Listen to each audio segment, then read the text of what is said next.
मार्गो पोरमणे जेजू क्रिस्ताची बरी खबर आवेसोर 1 वोड 21 ते 28. जेजू आनी ताचे शीस कापेरनाउमाक गेले आनी रोखडोच सोनवारा दिसा देवस्थानांत भितर सरून तो तांकां शिकोवंक लागलो आनी ताचे शिकोवणे विशीं लोक अजाप जातालो, कित्याक धर्मशास्त्रियां भाशेन न्हय पूण अधिकार आसलोले पोरी तो तांकां शिकयतालो.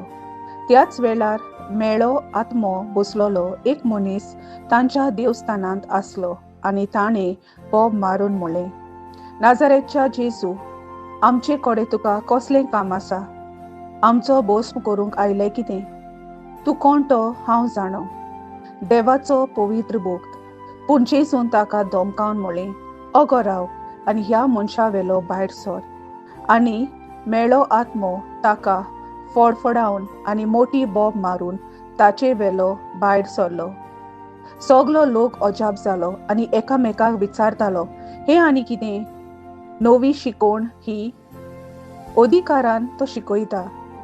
मेळ्या आत्म्यांक लेगून तो हुकूम घालता आनी ते ताचे आयकतात आनी रोखडेंच गालिल्याच्या आख्या प्रांतांत सगळे कडेन ताचें नांव गाजलें.